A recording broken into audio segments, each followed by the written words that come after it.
Hi, and welcome to this week's episode of Knowledge Finder. Today we have Ellenor McIntosh, the founder of Twipes, the biodegradable wipes company. Hi. Welcome. Hi, how are you? I'm very well, thank you. Good. So today we're going to discuss how Ellenor started her career and also the Twipes journey. Let's go from the top. How did you actually start your career before Twipes? What was you doing? So right from the get-go, I was studying science. I was a hardcore scientist, like science in school, science all the way up through uni, did biomed undergrad, and then went and did chemical and material science. I was working in a lab for a while.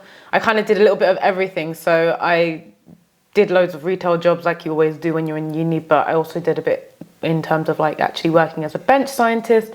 And then the business sort of started. So it was kind of like after uni, it was like kind of going straight into the business. A little bit of time as a bench scientist, then it's like, boom, go into this entrepreneurial background. So you started the business at uni. The idea came about at uni. Well, I was actually just finishing uni. So it was just before graduation, but I just finished uni at the time. And it was an idea that was stemmed from me, my co-founder, and a friend of ours. And he basically sat us down over breakfast and said how he'd blocked his toilet 3 times this year and how it was disgusting. Like, it was one of those things where he'd blocked his toilet. He was like, I just want wet wipes that come on a roll. And I was like, well, mate, you can't flush them. You know, these wipes aren't flushable. He's like, yeah, they are. They say flushable on the packet. I said, no, you can't flush them. If I can flush your watch, for example, it goes down the U-bend, it's a flushable watch. It's that ridiculous. Yeah. So that's where the sort of idea stemmed from. And it's had many iterations since then. So yeah, it's exciting where we're at now. Okay, so from that initial conversation, how did the idea come to life? So I used my background. I looked into the actual viability of it because, you know, regular wet wipes, they don't break down. There are biodegradable offerings, but ours are biodegradable and flushable. So you can flush them. They're gone in 3 hours. And that's what makes our product so unique. So other wet wipes don't do that. I looked at the materials behind it, why this isn't happening, why people wouldn't just, you know, if you can do it, why not do it? And the reasoning behind it is it was too expensive or if it was too, you know, difficult. And the truth is, basically, the word flushable was so readily available for anyone to use with no sort of background, no sort of grounds behind it. Yeah. That people did it. And it was cheaper for them to make a wet wipe that didn't break down and still go, oh yeah, that's fine, it can flush, we can put flushable on a packet. Now, after 2017, my job got a lot easier because of that whole fatberg in Whitechapel. It's a massive fatberg. They found it was something ridiculous, like tonnage underneath the sewers. And then people came to me and started going, oh, did you know you can't flush wet wipes? I'm like, yeah. Like, that's my job. Yeah. So it got a lot easier and I started to look at the viability of it. That word flushable was no longer able to be used without some background behind it, which was great. So I looked at the sort of technical background of it, what formula we could make, what we could do. Whereas my co-founder looked at the sort of financial business viability of it all. And that's how Twipes was kind of born and put together. I see. So how did you get your initial funding then? So our initial funding was going through our universities. So we had equivalent of like a talent show. It was like, let's showcase your business, almost like a Dragon's Den type thing. Yeah. And we kind of went to them and said, what funding opportunities do you have? You know, how could we get this started? You know, we've got no money. We could, you know, both of us are from backgrounds where we can't just run to our parents and ask them for money or ask them to put in this kind of stuff. So traditionally, people would go to the bank for loans and things like that. Yeah. We went straight to our uni and went, we are students, we're poor. How can you help us?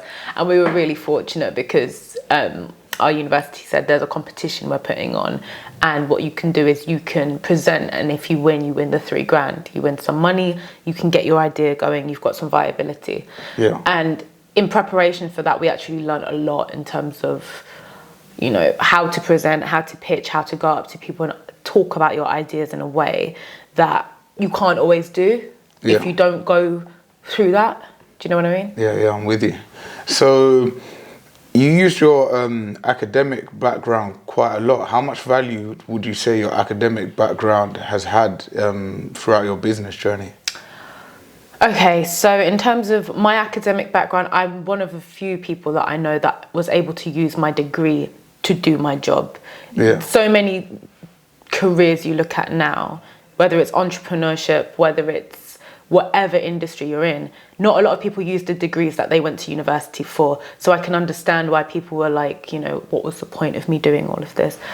I learned a lot about the business. So from a scientific background, yeah, I used my degree, that was wonderful. But in terms of the business, if I did a business degree instead, I don't know how valuable it would have been for me. Luckily, I needed to use my background to create this product. Amazing. But all the business stuff that I do now, I'm not in a lab anymore. I run a company now. I'm running a company. And all of that I learned hands-on. I learned all of that through doing, you know, a course. I did a few courses. I did a couple of, you know, the business administration stuff that I did because I thought I need some of that education. I need something formal in there to know that I've got the know-how. But realistically, I learned so much of it in person, hands-on.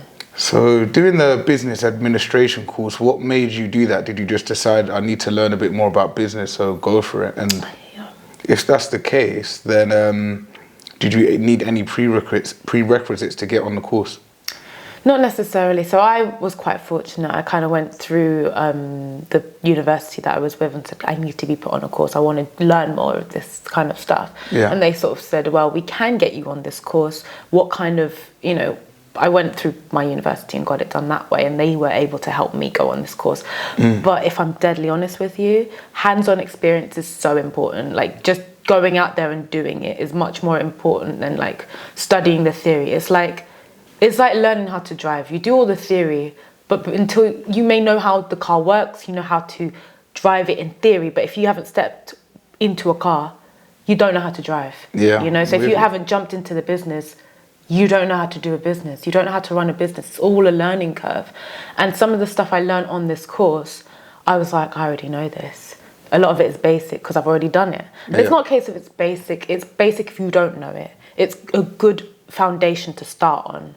But if you're already running a business or you already know, a lot of it's common sense. I'm with you. So what would you say motivates you now, keeps you going?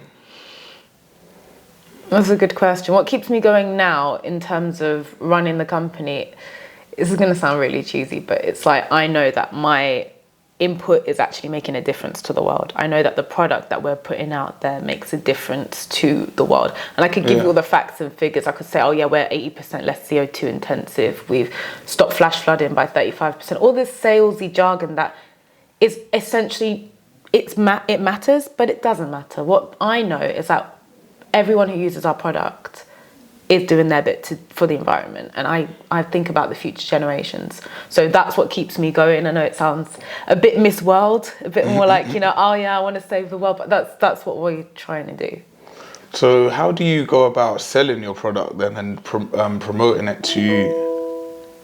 How do you go about selling your product and promoting it to any potential buyers?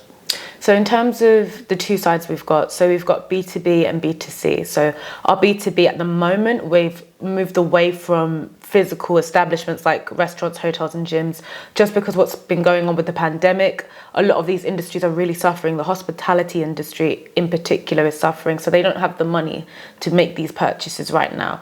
We need them to get back on their feet before they can come to us. But places like festivals, corporate events and corporate partnerships, these are the kind of B2B avenues we're going down, because everyone wants new sanitation. Everyone is like, you know, the pandemic has taught us that we need to be cleaner, we need to be washing our hands more, we need to be keeping space between people, and the sales for wet wipes have gone up because of that. People are like, oh, I need to, you know, I've just come from the underground, I've just come from somewhere where I have to travel, let me use a wet wipe instead, let me do this, let me wipe down my surfaces. So what we've found is that the restaurants and hotels and gyms industry, whilst it's great, they just don't have the money right now to do that. They've had a year and a half of being closed.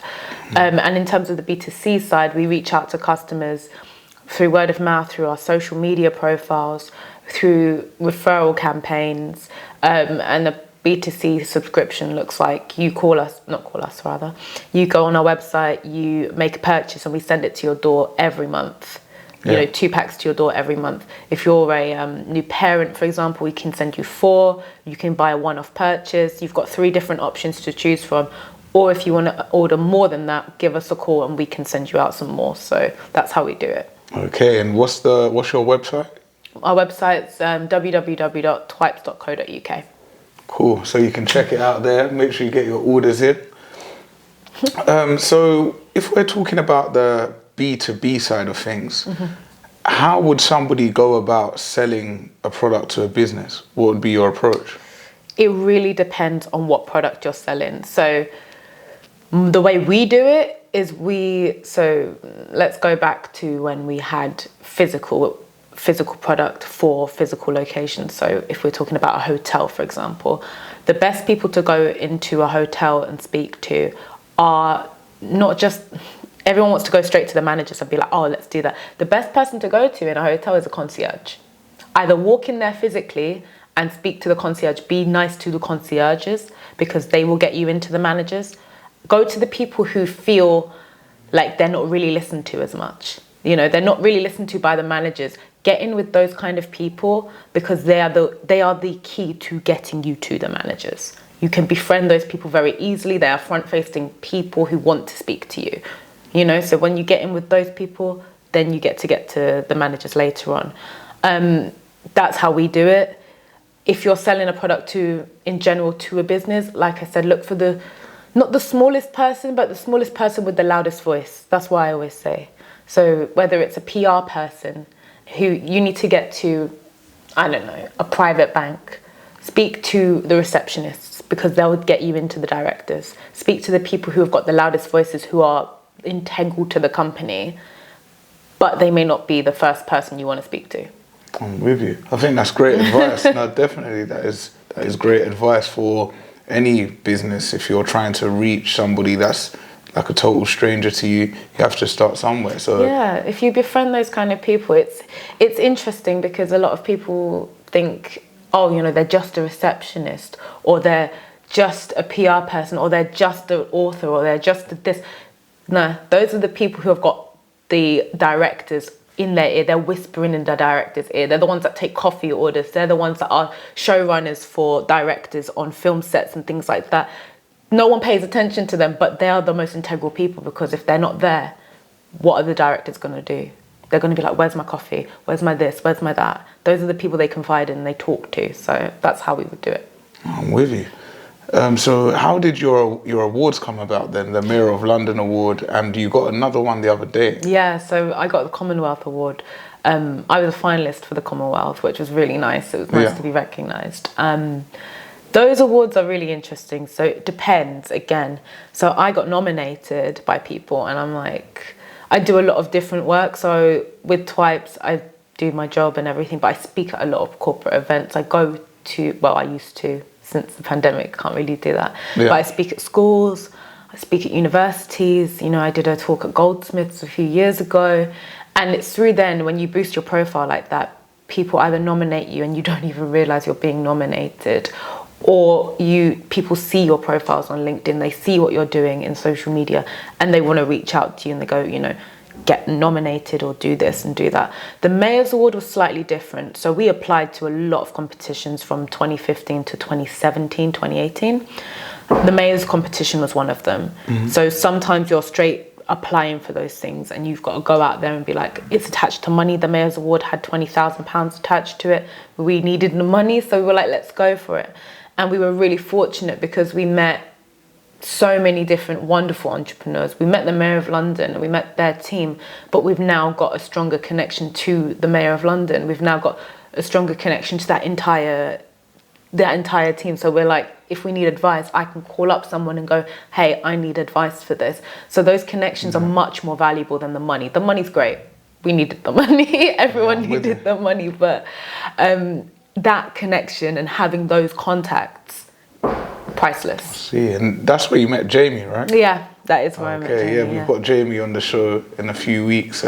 Jamie's a founder of Too Good To Go, so they was all in the same competition at the same time, right? Yeah, that was a great little crew. It's good. We've got some very, very good entrepreneurs there. Like, if you need any more guests, well, I'm happy to put in touch all day long. That would be great. So what's next for Twipes? So the next steps for Twipes at the moment is getting our relaunch campaign. So at the moment we are in the process of setting everything up, going to be ready for summer. So it's ready for those festivals that are coming up on the B2B side. On the B2C side, we're reopening our orders. So you can order it all and you can get it all delivered to your door again. So, you know, www.twipes.co.uk, get your orders for the summer and everything, and then we'll send them out to you. So yeah, that's what's next for us. We're looking to expand as well. So alongside this UK relaunch, we're looking to expand into America. Okay. We want to move over to the East Coast a little bit. Yeah, the East Coast. So we're looking at places like New York, Boston. We've got a head of product flying in. So she's from Massachusetts. She's coming to join our team for a bit. Yeah. So yeah, it's very exciting stuff that's coming up. Yeah, no, that is interesting. So the US market is next on the list. Yeah, it's a big one to crack, but it's okay. We've got the strategy of just reaching out to a few places on the East Coast before moving slowly over, you know. Cool. So, well, good luck with that. Thank you. And before we close, do you have any advice for any aspiring scientists or and people that come from your academic background that want to get into business? Oh, okay. So if you're a scientist and you're a research scientist, whatever background you're coming from, if it's technical background and you're a technical co-founder, get yourself a business co-founder. You know, if you can do both, great. But it's always good for two things. Have a sounding board, have another person with complementary skills to you. If you're two scientists trying to run a business, you're going to clash because you're not going to have that sort of business acumen behind it. Get yourself someone with complementary skills and just go for it. Go for it. Come out with your MVP, you know, your minimum viable product, and test it out into the world. That's all I would say. That would be my advice. Well, thank you very much for appearing as a guest on our show. We've had Ellenor McIntosh from Twipes, www.twipes.co.uk. Go and check out the website, make yourself an order of some of the wipes, send them to your house, coronavirus and all that. Make sure you're stocked up. Yeah, thanks for being a guest, and that we are over and out. Thank you very much.